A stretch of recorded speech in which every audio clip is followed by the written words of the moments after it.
හරි හැමෝටම සුබ දවසක්. අපේ MCQ වැඩේ ඔන්න තවත් අලුත් දවසක්. අලුත් වීඩියෝ එකක්. ඉතින් මම හිතනවා කට්ටිය මහන්සිලා වැඩ කරනවා ඇති කියලා. ඉතින් පොඩි රෙස්ට් එකක් ආවම පස්සේ මම හිතනවා ඔයාලා මේ වීඩියෝස් බලයි කියලා. ඉතින් අදත් අරන් ආව මේ හැමදා විභාගෙට අහන එක කොටසක්. ඔයාලා දන්නවා මේ සිජුකෝණී ත්‍රිකෝණයක අපි පොඩි කාලේ ඉඳන් ඉගෙන ගත්තා. ත්‍රිකෝණ මිතික අනුපාත තුනක්. ත්‍රිකෝණී ත්‍රිකෝණයක පාද සහ කෝණ අතර පොඩි සම්බන්ධයක් ගොඩනගන ත්‍රිකෝණමිතික අනුපාත තුනක් ගැන ඉගෙන ගත්තා. අපි මෙහෙම කෝණයක් නම් කරගත්තම ත්‍රිකෝණී ත්‍රිකෝණයක එයාට ඉදිරියෙන් ඉන්න පාදයට අපි කිව්වා ඉස්සරින් ඉන්නේ සම්මුඛ වෙන කෙනා කියලා. අපි කියන්නේ ඉස්සරහට හම්බෙන කෙනා කියන සම්මුඛ පාදය. දිගම පාදයට අපි කිව්වා කර්ණ පාදය කියලා. අර ඉතිරි වෙන පාදයට අපි එහෙනම් බද්ධ පාදය කියලා කිව්වනේ. ඔපොසිට් සයිඩ් එක, ඇඩ්ජසන්ට් සයිඩ් එක, හයිපොතෙනස් සයිඩ් කියලා ඔහොම කිව්වා. ඊට පස්සේ අපි ඔය මේ පාද සහ ඔය කෝණ අතර සම්බන්ධතා තුනක් අපි මේ වෙනකන් ඉගෙනගෙන තියෙනවා. sin theta. ඒ කියන්නේ සම්මුඛ පාද බෙදීම කර්ණය. මම මෙහෙම කිටියෙන් ලියනවා ඔයාලා අදහසක් ගන්න. එහෙනම් අර්ථය වැරදි හරි. ඊට පස්සේ cos theta සමානයි බද්ධ පාදයේ බෙදීම කර්ණය. tan theta සමානයි සම්මුඛ පාදයේ බෙදීම බද්ධ පාදය. දැන් මේ ලිව්ව විදිය ගණිත මේ විදියට වැරදි.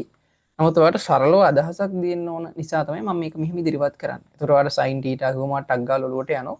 සම්මුඛ පාද බෙදීම කර්ණය කියන නේද? ඒ පාදයේ දිග තමයි sin එකෙන් අපි නිරූපණය කරලා තියෙන්නේ. එතකොට cos theta කිව්වම බද්ධ පාදයේ බෙදීම කර්ණය. tan theta කිව්වම බද්ධ පාදයේ සම්මුඛ පාදයේ බෙදීම බද්ධ පාදය. මේ විදිහට මම අදහස් කරන්නේ. හරිනේ? මම හිතනවා කට්ටිය ඒක දන්නේ නැති මම පොඩ්ඩක් එක මතක් කරා මේ අරට මේ වලට යන්න කලින්. ඉතින් මේ ඔන්න ඕක හැමදාම වගේ විභාගෙට අපෙන් අහන ප්‍රශ්නයක් වෙලා තියෙනවා SFT පේපර් එක. ඒක සමහර අවුරුදු වල ඉතා සරල වෙලා තියෙනවා. සමහර අවුරුදු වල යම් තාක් දුරකට කුඩා ප්‍රමාණයක් සංකීර්ණ වෙලා තියෙනවා. ඉතින් මෙන්න මෙහෙම ගානක් 2022 අහලා තියෙනවා ඒ ආශ්‍රිතව. අපි බලමු මේ අපිට කියන්නේ මේක BC BS දිග හොයන්න කියලා මම කෙටියෙන් දාගන්නම්. ගාන කියව ගන්නවාලා BS දිග. එතකොට මේක තිරස. තිරසත් එක්ක උතුර හදනකොට උතුරට රේඛාවක් ඇඳුවොත් අනිවාර්යෙන් මේක මොනවා වෙනවද? මෙහෙම ලම්බක වෙනවා. එතකොට පුතේ මෙතන ත්‍රිකෝණ දෙකක් අපිට පේනවනේ. එකක මේ එකක් අංශක 60ක් එක්ක හැදිච්ච ත්‍රිකෝණයක්, අනිත් එක 45ක් එක්ක හැදිච්ච ත්‍රිකෝණයක්. මේ අංශක 60ත් එක්ක මෙන්න මේ ඉදිරියෙන් තියෙන පාදයට අපිට කියන්න පුළුවන් සම්මුඛ පාදය කියලා. මෙතන කයන්න ලියලා තියෙන එක වැරදිලා හරිද? මේක කර්ණ පාදය කියලා ලියන්න පුළුවන්. ඒ කියන්නේ මෙන්න මේ කයන්න කියන එක නෑ. ඒක අර අපි ස්කෑන් කරලා ගත්ත PDF එකේ ගැටලුවක්. හරි. කර්ණ පාදය මේක. එතකොට සම්මුඛ පාදයේ කර්ණය සම්බන්ධ වෙන්නේ sin වලින්. එහෙනම් මට මේ ත්‍රිකෝණයට දාන්න පුළුවන් sin 60යි කියලා. sin 60 කියන්නේ සම්මුඛ පාද බෙදීම කර්ණයනේ. එහෙනම් සම්මුඛ පාදේ අපි දන්නේ අපි ඒක x කියලා දාගමු. එහෙනම් x බෙදීම කර්ණ පාදයේ 8යි. 8යි කියලා දාමු. sin 60 කියන්නේ එකයට මූල 3යි. වගුවේ දීලා තියෙනවා. එතකොට සම්මුඛ පාද බෙදීම 8යි. බොහෝ විට වගුවේ දෙන්නත් පුළුවන් නොවෙන්නත් පුළුවන්. හරිද? sin 60 කියන්නේ sorry sin 60 කියන්නේ මූල 3 බෙදීම 2යි. එකට මූල 3යි නෙමෙයි tan නේ. හරිද? tan 60 මූල 3යි නේ. tan 30 තමයි කියන්නේ. හරි. sin 60 මෙතන දීලා තියෙනවා. මූල 3 බෙදීම 2යි. ඒක දාන්න.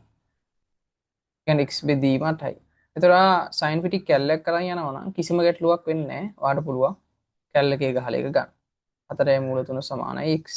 කියලා අපිට x ට උත්තරයක් එනවා.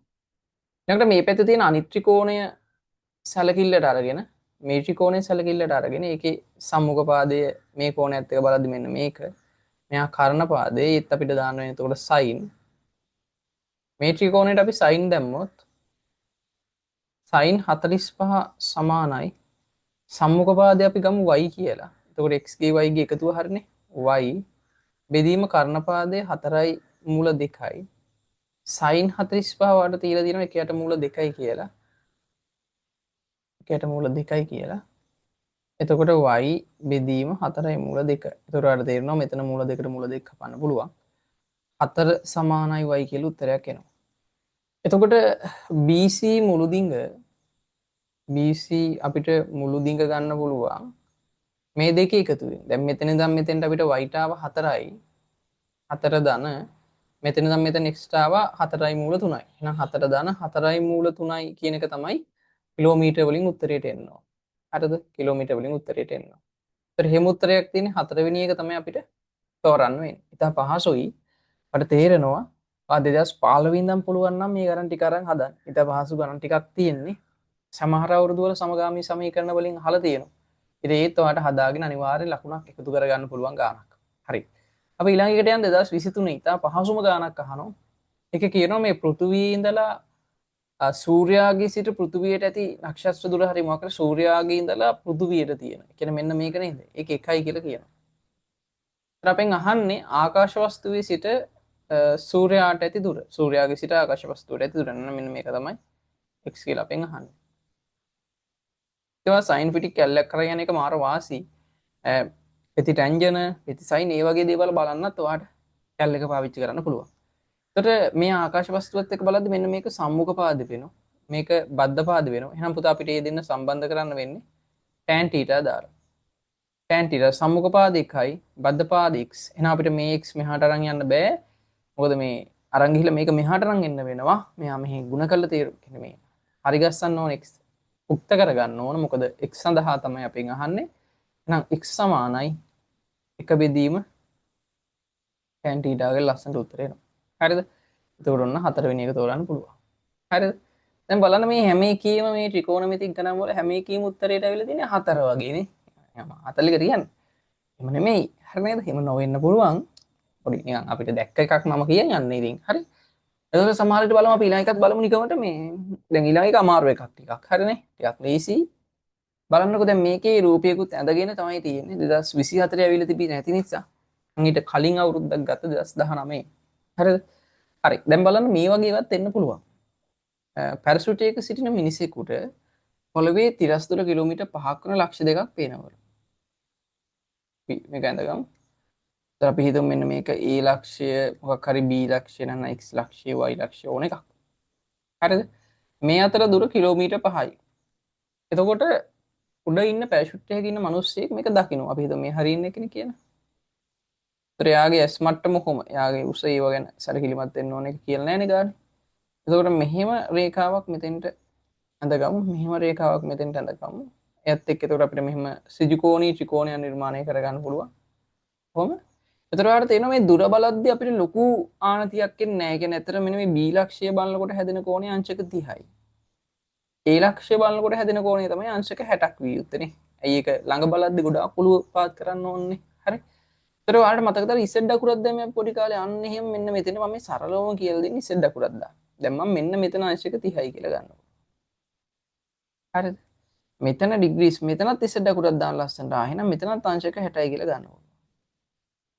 හරිද? දැන් ඔයාලට තියෙන්නේ මෙන්න මේ h කියන උස හොයන්න කියලා අපිට කියන්නේ. මිනිසා පොළවේ සිට කොපමණ උසකින් සිටීද? මේ h උස තමයි අපිට හොයන්න ඕන. ඉතින් අපිට ඔය h උස විතරක් හොයන්න බෑ. බලන්න මෙන්න මේ උසත් අපිට හොයාගන්න වෙනවා x. පාගෙන තමයි හොයන්න වෙන්නේ. නැතුව බෑනේ. දැන් ඔය වගේ වෙලාවට කරන්න ඕන පුතේ නොදන්නා පද දෙකක් තියෙනවා. ඒ කියන්නේ අනිවාර්යෙන් කොහොම හරි සම්බන්ධතාවක් පාවිච්චි කරලා ප්‍රකාශන දෙකක් ගොඩනගා ගන්න ඕනේ. මේ ප්‍රකාශන දෙක සුළු කරන් පස්සේ අපිට අවශ්‍ය පිළිතුරු දෙක ලබා ගන්න පුළුවන්. ඉතින් අපි ඒකට දැන් ඔයාලට තේරෙනවා මෙන්න මේ ත්‍රිකෝණය මම තෝරගන්නවා ඉතින්. බලන් ඉන්න හරියට. මෙන්න මේ ත්‍රිකෝණය තෝරගන්න. දැන් මේ ත්‍රිකෝණය තෝරගත්තම මේක සම්මුඛ පාදය. මේක බද්ධ පාදය.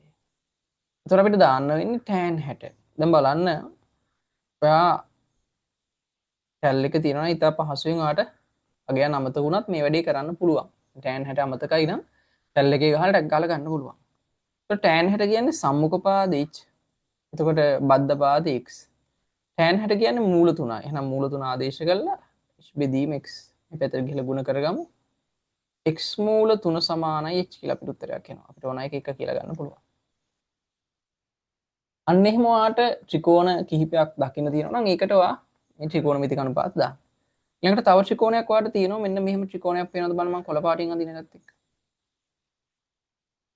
හරි ඒක වෙන වෙනම ඇඳලා නිරීක්ෂණය කරන්න උත්සාහ කරන්න එපා. විභාගදී වාට එහෙම බැරි වෙනවනේ ඉතින්. ඊට වඩා හොඳයි මෙහෙම තියෙද්දි ඔයා නිරීක්ෂණය කරලා පොඩ්ඩක් ඒක හුරුව කරගන්න එක. දැන් ඔහොම වුණාම මේ කෝණයත් එක්ක සම්මුඛ පාදේ වෙන්නේ මෙයා. හරිද? එතකොට බද්ධ පාදේ වෙන්නේ මෙන්න මෙයා. බද්ධ පාදේ වෙන්නේ මේ මුළු දුර. ඒතර ඔය මුළු දුර සඳහා අපිට ලියන්න වෙන්නේ x ධන 5යි කියලා නේද? x ධන 5යි. හරි. දැන් අපි මෙන්න මේ ත්‍රිකෝණයට දැම්මොත් අපිට සම්මුඛ පාද බෙදීම බද්ධ පාදය කියන්නේ tan 30 සමානයි සම්මුඛ පාදයට එන්න ඕන h බද්ධ පාදයට එන්න ඕන x ධන 5යි. x ධන 5යි. tan 30 කියන්නේ එකයට මූල 3යි. සමාන h බෙදීම x ධන 5යි. එතකොට මේ x ධන 5 මේ පැත්තට අරන් යනවා. එතකොට එන්නේ x ධන 5 හරස් උනිද දාන්න x ගෙන් ගුණ වෙනවා. මූල 3 h ගෙන් ගුණ වෙනවා. හරස් ගුණිතය තේරෙනවනේ. මේ යටින් එක්කෙනා එකෙන් ගුණ වෙනවා. මූල 3 h ගෙන් ගුණ වෙනවා. ඒ කියන්නේ h මූල 3යි. අපි දන්නවා h සමානයි x මූල 3යිනේ. h වෙනුවට දාන්න පුළුවන් x මූල 3. එහෙනම් මම ලියනවා මෙහෙම x ධන 5 සමානයි h වෙනුවට දානවා x මූල 3යි කියලා. එතකොට අර අතන තිබිච්ච කලින් තිබිච්ච මූල 3 ඒ විදිහටම තියෙනවා. එතකොට මූල 3යි ගුණ වෙනවා. මූල 3ෙන් ගුණ නම් කීයද එන්නේ? මූල 9යි ඊටසේ 3යි කියන්නේ. එහෙනම් අපිට එකපාර දාන්න පුළුවන් x ධන 5 සමානයි මූල 3ෙන් ගුණ නම් 3ix. එතකොට x අර පැත්තට අරන් යන් 3ix ඍණ 1ix නේ x එකක් කියන්නේ. එතකොට 3ix ගෙන් ගියාම 2ix සමානයි 5යි. දෙපැත්තම දෙකෙන් බෙදුනම 5 බෙදීම 2යි කියලා x අපිට උත්තරයක් කියන්න පුළුවන්. x සමානයි 5 බෙදීම 2යි. එහෙනම් දැන් අපි x හොයාගත්තන් පස්සේ ඒකෙන් අපිට h හොයාගන්න පුළුවන්. මොකද අපි දන්නෝ මේ තියෙන එකට ආදේශයෙන් ඕනනම් එකට ආදේශයෙන් x මූල 3 සමානයි h කියලා. h තමයි හොයන්න ඕනේ. x වෙනුවට අපි අගේ හොයාගත්තා. x වෙනුවට නම් දාන්න 5 මූල 3 බෙදීම 2යි x වෙනුවට අගේ දැම්මන් පස්සේ ඔන්න ඔය විදිහට ලස්සනට උත්තර එනවා. 5යි මූල 3 බෙදීම 2යි කියලා. තේරුණාද? ඉතින් අවුරුද්දේ පොඩ්ඩක් ගන්න ටිකක් සාමාන්‍යයෙන් සංකීර්ණය වගේ තේරෙනවා. ඉතින් නමුත් ඔයාට ඉතා සරල එකම විදිහේ ගැටලු මාදිලි ටිකක් තමයි මේවයි තියෙන්නේ. ඒ නිසා මේ ගණන් ආකාර ටික ප්‍රැක්ටිස් කරාම 2015 විතර ඉඳලා අරගෙන ගණන් ආකාර ටික ප්‍රැක්ටිස් කරන්න පොදු රටාවේ. එතකොට ඔයාට පුළුවන් අනිවාර්යයෙන්ම ඔයාට මේ පාර විභාගයටත් එන මේ ත්‍රිකෝණමිතිය ආශ්‍රිත MCQ ගැටලුව අනිවාර්යයෙන්ම විසඳන්න. හරි. එහෙනම් වැඩි කතා වුණේ අපි මෙතනින් නවතිමු. මම තවත් ඉස්සරහට අලුත් වීඩියෝ එකකින් ඔයාලත් එක්ක හම්බෙන්නම්. එතකම් මාන්ස්ලා වැඩ කරන්න. විභාගේ හොඳට ලියන්න. ඒකට අවශ්‍ය විදියට අර මානසිකව ඔයාලට බෑ කියලා හිතනවා නම් බලන්න මේ සරලව මෙහෙම කරන්න පුළුවන්. සැලකිය යුතු MCQ ප්‍රමාණයක් ඔයාලට පාස් පේපර්ස් ටිකෙන් ආවරණය කරගන්න පුළුවන්. තීරිය අඩු වුණත්. හරි. එහෙනම් හැමෝටම සුබ දවසක්. අපි අලුත් වීඩියෝ එකකින් ඉදිරියේදී හම්බෙමු.